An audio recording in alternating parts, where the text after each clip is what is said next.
Ladies and gentlemen, welcome back to the channel. This is the Denver Broncos versus the Cincinnati Bengals game preview. The game is going to be on Sunday, December 19th at Empower Field at Mile High in Denver. I will be going to this game. My dad has season tickets, so I go with him whenever I'm home from college. And, we played the Lions last week. We're going to be playing the Cincinnati Bengals this week. This is the preview. With that being said, I always want to remind you that Jesus is King. I pray that you give your life to Him. He's got a plan and a purpose for you. And I just truly hope that you think about giving your life to Jesus and accepting Him as your Savior and believing with your whole heart He died on the cross. And if you do that, then you'll go to heaven through the free gift of eternal life through Jesus Christ. And it's my message. I love to promote it before every video. With that being said, let's jump in to this thing. And as always, first things first, I want to just say rest in peace to Demaryius Thomas, one of the greatest Broncos ever, one of the greatest Broncos receivers ever. I wanted to get something out earlier, but I didn't have. I was just so saddened and kind of distraught that we lost him so soon at such a young age. But I did pay a visit to his memorial when I went last week against the Lions, and Demaryius Thomas will be truly missed. He was one of the greatest Broncos, but a great player and person off the field. So rest in peace, DT. Broncos country always loves you. Hope to see you in heaven, man. With the injuries, I went on the Broncos injury report, and they didn't have their game statuses listed there, so I had to go to a different website. And a big blow, the first two, Dre'Mont Jones and Kenny Young, both listed as doubtful. This is going to suck. Dre'Mont Jones is a big loss. He can provide the pass rush the passer. We saw him have that dominant drive where he got a sack, a batted ball, disrupted Jared Goff. I mean, he's a difference maker when he's on the field, and with him being out and doubtful, it's just gonna be harder for the team. And then Kenny Young, one of the best trades I think that George Paton did. Kenny Young is now doubtful, and that's gonna hurt our linebacker core. I believe Jonas Griffith is going to be in there. I don't know about Baron Browning. I think he'll be in there. I can't remember if he's hurt or not, because once again, they did not list game status on the website, so I had to go to a secondary website. So I'm not 100% sure if that's accurate, but that's what I have so far. Nate Hairston, questionable. I don't think that will be huge because Bryce Callahan's coming back, so we'll have Surtain, Callahan, Darby, Kyle Fuller. So if he misses, it's going to stink because we need that depth, but I don't think it will hurt us in the long run. Shelby Harris, I hope he can play. He can bat the balls out of the air. He provides pass rush, great run stopper, so we're going to need him. Melvin Gordon and Javonte Williams, both is questionable. Javonte Williams is likely to play from everything I've heard, so expect Javonte to play and expect Melvin to play, I believe. They're listed as questionable, but I think they're expected to play this week. For the Bengals, they actually have some big names out. I'll go through all the names, and I'll go through the big names out that I think are gonna be huge that they lost. So they have Chidobe Awuzie, who's out. Trey Hill, questionable. Isaiah Prince, questionable. Marcus Bailey, questionable. Ryan Reef, out. Logan Wilson, out. And Vernon Hargraves, questionable. Chidobe Awuzie, I think, is a big-time loss. One of the top corners on that team. Same with Vernon Hargraves, another corner who's questionable. And then the two that I think are a big impact is Riley Reef and Logan Wilson. Logan Wilson, I believe, is a third-round pick in 2020 out of Wyoming.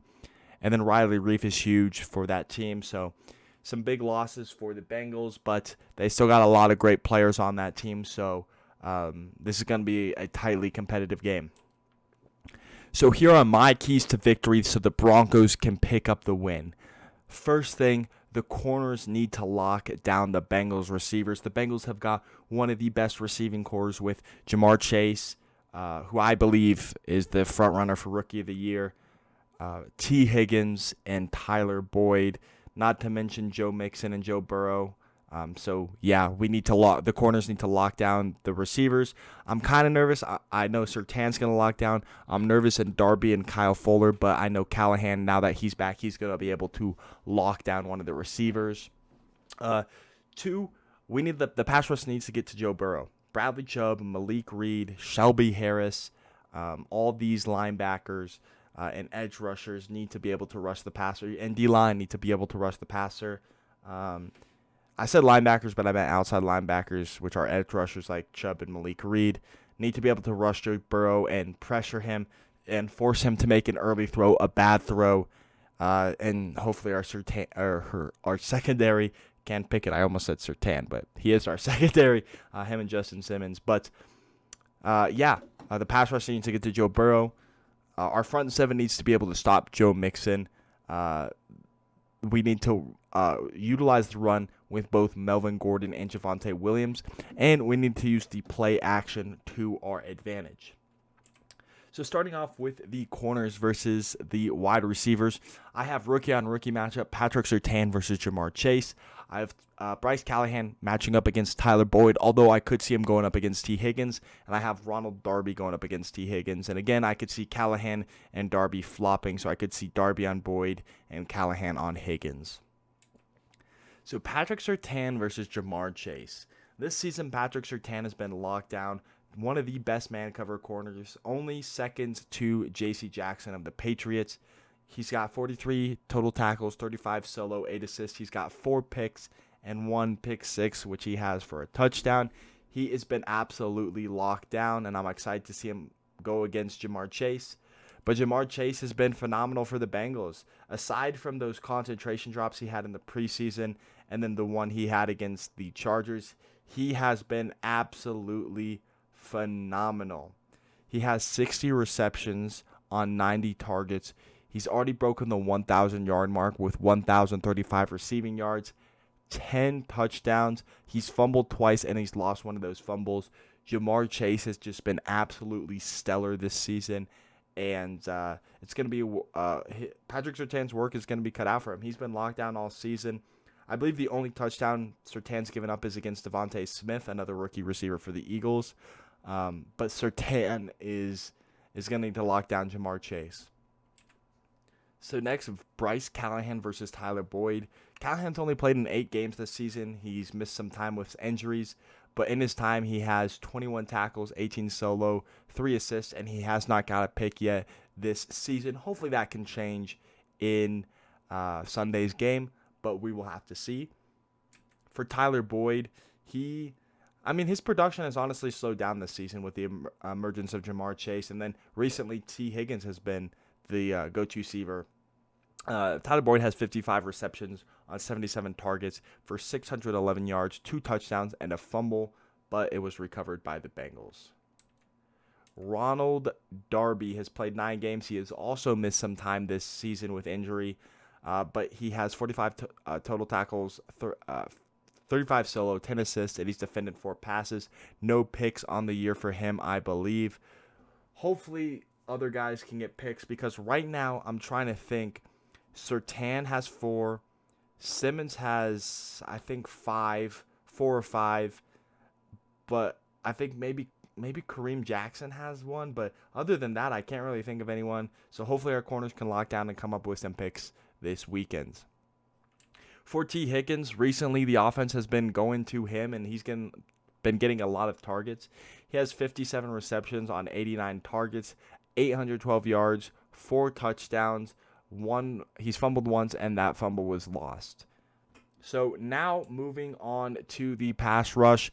I have Draymond Jones here, but as we know, he is most likely going to be out. So Malik Reed should probably be in place of him. Again, this was made before the depth of the injury report. I just needed to fill out the injury report. So kind of unfortunate that I used Draymond Jones' picture, but what can you do? The Bengals offensive line has given up 41 sacks this season, not to mention the pressures.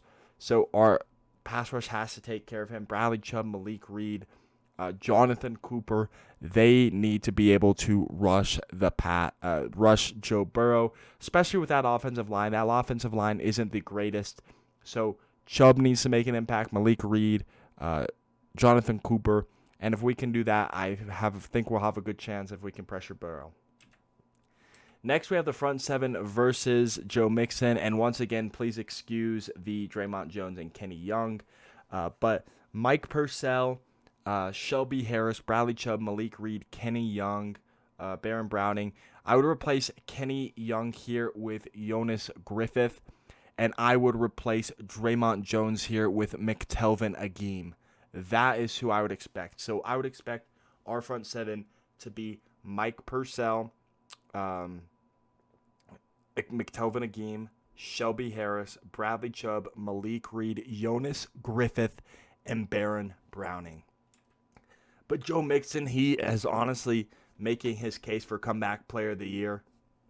Wasn't great last season, but this year he's taken his game to another level. 245 attempts for 1,036 yards, 12 touchdowns, 52 first downs, 1 fumble, and that fumble was lost. Joe Mixon has just been on another level, and he has been a beast this season. Next, we need to utilize both Javonte Williams and Melvin Gordon. Javonte has been a stud this year. He has been one of the top rookies, and if it wasn't for Mac Jones succeeding in Bill Belichick's system and JaMarr Chase being on this level that he is, I do honestly think Javonte could be Offensive Rookie of the Year. In 155 rush attempts, he has 743 yards. I truly think we're going to have a 1,000-yard rusher in Javonte, and I think we're also going to have a 1,000-yard rusher in Melvin Gordon. I think for the first time in a long time, we're going to have 2,000-yard rushers on the Broncos. Javonte also has 3 rushing touchdowns. He's fumbled twice. One of them was lost. And then in the receiving game, he has 34 receptions on 44 targets for 279 yards. So he's already crossed the 1,000 all-purpose yards. And then he also has 3 receiving touchdowns. He's just been a beast. And our offense needs to come through him and Melvin in the run game. We need to utilize our running backs. And then Melvin Gordon this season has 716 yards on 159 attempts, 7 rushing touchdowns, 2 fumbles, and both of them were lost. He has 22 receptions on 30 targets for 166 yards and 2 receiving touchdowns.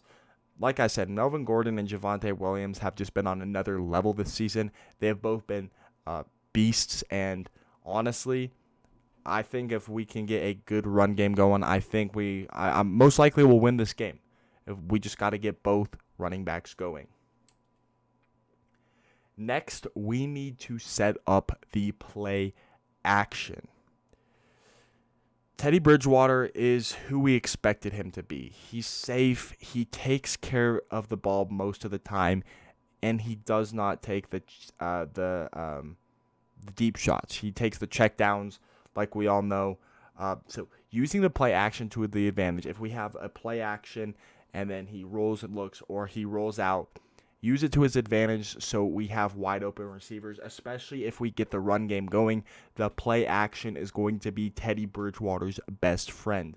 This season, Teddy Bridgewater has 273 completions on 404 attempts, a 67.6% completion percentage for 2,954 yards, 20 total touchdowns, with 2 of them being rushing. He's thrown 7 picks. He has a passer rating of a 96.5 and a quarterback rating of a 48.7.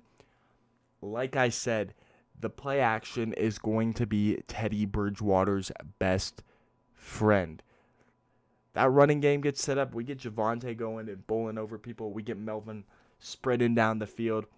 Boom. You hit him with a play action. Teddy turns around, boom. He's got a deep shot to Jerry Jeudy. He's got a deep shot to Cortland Sutton, Tim Patrick, Noah Fant, Albert Okwuegbunam.